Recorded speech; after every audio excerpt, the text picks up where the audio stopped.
मित्रों नमस्कार। मैंने अपने पहले वीडियो में राहु केतु के कारकत्व के संबंध में बात की थी और अभी मैं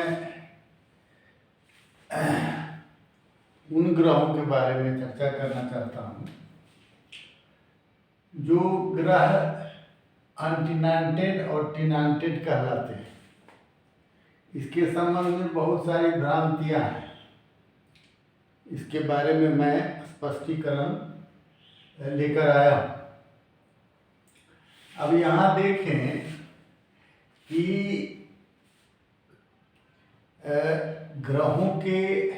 सभी ग्रहों के तीन तीन नक्षत्र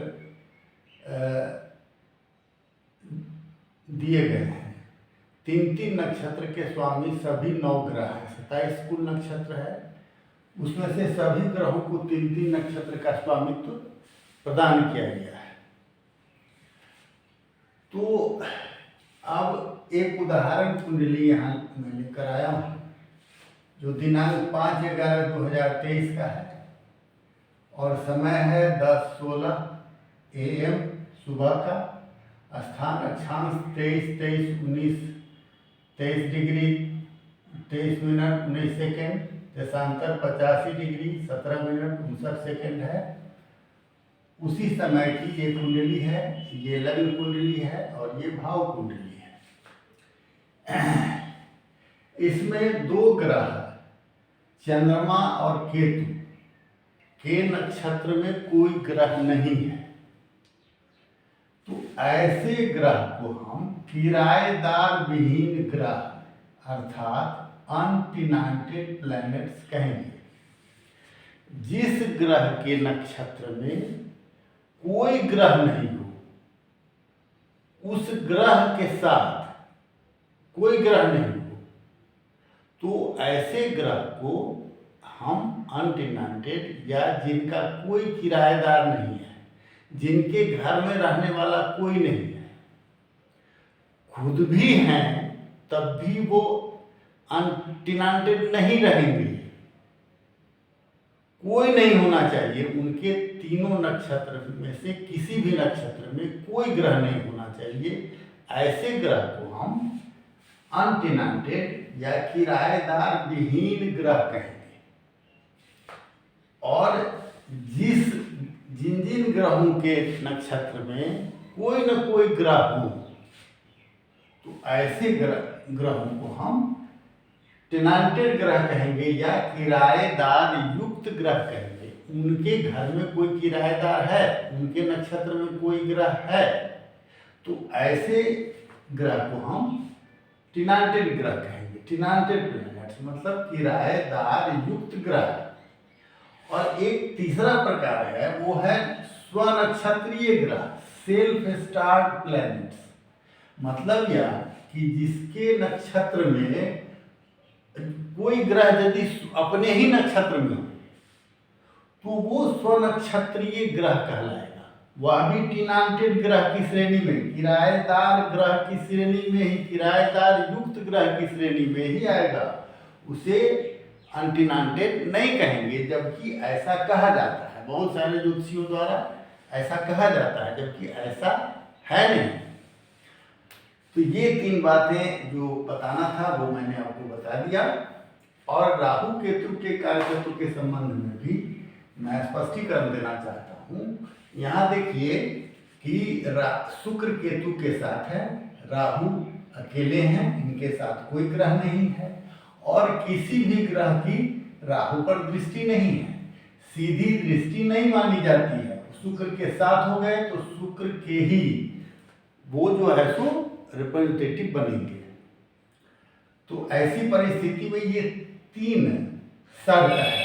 यदि राहु केतु की युति हो तो दृष्टि और राशि नहीं, उसके बारे में विचार नहीं करेंगे।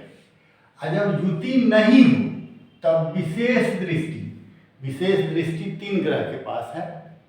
पहला मंगल, दूसरा गुरु और तीसरा ग्रह है शनि। ये 3 ग्रह ऐसे हैं जिनको विशेष दृष्टि प्राप्त है। तो विशेष दृष्टि पर ही विचार करना है, सीधी दृष्टि नहीं। विशेष दृष्टि जिस ग्रह की पड़ेगी उसके कारक, उसके रिप्रेजेंटेटिव, उसके एजेंट राहु केतु बनेंगे। अब यदि दोनों नहीं है, न युति है न कोई विशेष दृष्टि है, तो वैसी परिस्थिति में जिस ग्रह की राशि में होंगे उस पर विचार करेंगे। नक्षत्र और नक्षत्र तो अलग है ही। तो ये क्लियरिफिकेशन देना था, ये स्पष्टीकरण देना था कि राहु केतु के संबंध में यदि युति हो तो फिर बाकी कुछ नहीं, दृष्टि हो है उससे कोई मतलब नहीं। और यदि युति नहीं हो तब विशेष दृष्टि, विशेष दृष्टि मतलब मंगल, गुरु और शनि की विशेष दृष्टि होती है। मंगल की चौथी और आठवीं, गुरु की पांचवीं और नौवीं, और शनि की तीसरी और 10वीं दृष्टि होती है जो विशेष दृष्टि कहलाती है। 7वीं दृष्टि सभी ग्रहों के पास है, राहु केतु छोड़कर। तो ये स्थिति है। तो अब हम समझते हैं कि अब समझ में आपको आ गया होगा कि अनडिनाइटेड प्लैनेट किसको कहेंगे, जिसके घर में, जिसके नक्षत्र में कोई प्लैनेट नहीं।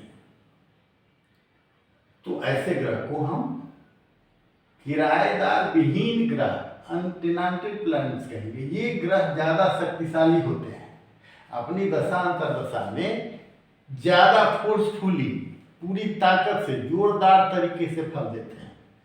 और किराएदार ग्रह जो डिनाइटेड कहलाते हैं, तो ऐसे ग्रह जिनके नक्षत्र में निश्चित रूप से कोई ना कोई ग्रह होगा, तो वो नक्षत्र का ही फल देता है। कोई भी ग्रह अपने नक्षत्र स्वामी का फल देता है। कृष्णमूर्ति पद्धति का ये मूल सिद्धांत है। और स्वनक्षत्रीय ग्रह, इसके बारे में पहले ही बताया है आपको। तो हम समझते हैं कि आज की बात हम यहीं तक समाप्त करते हैं। और आपसे निवेदन है कि यदि ये आपको वीडियो अच्छा लगा हो तो इस पर अपनी राय दें, और यदि कुछ समझ ना बात आई हो तो कमेंट्स करके बताएं। मैं निश्चित रूप से अगले वीडियो में इस पर क्लियरिफिकेशन दूंगा। और आप सबों से यह अनुरोध निवेदन है कि इस वीडियो को लाइक करें, सब्सक्राइब करें चैनल को, और अधिक से अधिक अपने मित्रों को भी शेयर करें। इसके साथ मैं आज विदा लेता हूँ और अगली वीडियो में पुनः मुलाकात होगी। धन्यवाद, नमस्कार।